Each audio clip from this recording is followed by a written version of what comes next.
17 তারিখে দিন ধার্য হয়েছে রায়ের জন্য। কন্ট্রোভার্সি ক্রিয়েট করার চেষ্টা করেছি, আমার আসামিদ্বয় খালাস পাবে। আসসালামু আলাইকুম সাংবাদিক ভাইবৃন্দ, আজকে প্রকৃতপক্ষে রায়ের দিনের জন্য দিন ধার্য হয়েছে, সেটি 17 তারিখে, আগামী 17 তারিখে দিন ধার্য হয়েছে রায়ের জন্য। আমি আমার প্রত্যাশা আমার ক্লায়েন্টরা খালাস পাবে, এটা আমি বিশ্বাস করি, আমার প্রত্যাশা এটা। এবং আমি লার্নেড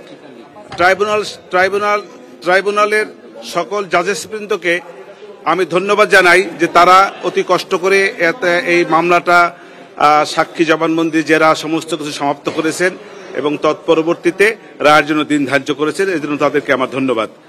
আর কেন আমি প্রত্যাশা করি সেটা বিভিন্ন সময় আমি বলেছি। আমি মনে করি যে আমার সাক্ষীর যে সমস্ত জবানবন্দি হয়েছে তার প্রেক্ষাপটে যে সকল জেরা হয়েছে, জেরার প্রেক্ষাপটে বিভিন্ন সময়ে বিভিন্ন সাক্ষীদের কাছ থেকে আমি বিভিন্ন রকমের গুরুত্বপূর্ণ বেশ কিছু তথ্য সাক্ষীর মাধ্যমে আনতে সক্ষম হয়েছি। সবকিছু মিলিয়ে দালিলিক সাক্ষ্য সেসব জায়গায় আমি কন্ট্রোভার্সি ক্রিয়েট করার চেষ্টা করেছি এবং বিভিন্ন সময় দালিলিক সাক্ষীর উপরেও কন্ট্রোভার্সি ক্রিয়েট হয়েছে বলে আমি বিশ্বাস করি। সবকিছু মিলিয়ে আমি বিশ্বাস করি আমার আসামিদ্বয় খালাস পাবে।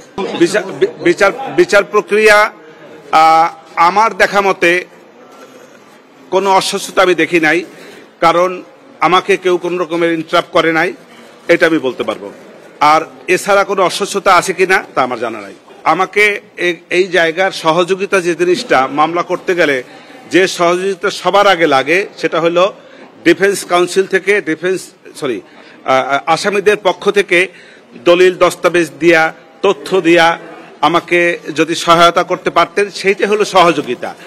আর রাষ্ট্রপক্ষ থেকে আমাকে মামলাটা করতে হয়েছে, রাষ্ট্রপক্ষ থেকে যে সমস্ত কাগজপত্র ডকুমেন্ট দলিলাদি আমি পেয়েছি তার আলোকে আমাকে আপনার মামলা করতে হয়েছে। সেইখান থেকে রাষ্ট্রপক্ষ থেকে আমাকে কোন রকমের ইন্টারাপ্ট করে নাই এবং তার যথেষ্ট কাগজপত্র যা যা দরকার, যা যা ওনাদের কাছে ছিল নিয়ম অনুযায়ী, আইন অনুযায়ী যে সমস্ত ডকুমেন্টস আমার পাওয়া উচিত সে সবগুলি ওনারা আমাকে দিয়েছে। আমার সীমাবদ্ধতা থেকে আমি চেষ্টা করেছি, যথেষ্ট চেষ্টা করেছি। আমার তরফ থেকে চেষ্টার কোনো ত্রুটি ছিল না এবং আমার চেষ্টায় কেউ কোনো বাধাও দেয় নাই। আমি তো আগেই বলেছি যে আমি আমার দৃষ্টিতে দেখছি না কোনো অস্বচ্ছতা, এর বাহিরে কোনো অস্বচ্ছতা আছে কিনা সেটা আমার জানা নাই। আপনি বললেন সীমাবদ্ধতা থেকে আমি চেষ্টা করেছি, সীমাবদ্ধতাটা ওইটাই যে আসামি উপস্থিত থাকলে যে সমস্ত সুযোগ সুবিধা পাওয়া যায়, যে সমস্ত ডকুমেন্টারি এভিডেন্সেস হয়তো আমাকে ওনারা দিতে পারতেন, সেই সবগুলি দিয়ে আমি ফাইট করতে পারতাম, সেগুলো তো পারছি না।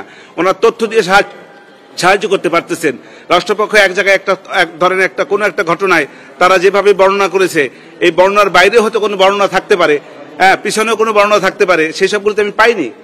অতএব এই জায়গাটা থেকে আমার কিছু সীমাবদ্ধতা ছিল। সেই সীমাবদ্ধতা আমার ক্লায়েন্টরা অনুপস্থিত থাকার কারণে আরো ভালো।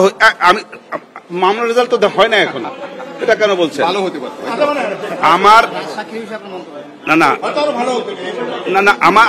আমার ট্রায়ালটা, আমার বিচার প্রক্রিয়াটা, আমার সাক্ষীদের জেরা জবানবন্দিটা হয়তো আরো বেটার হতো।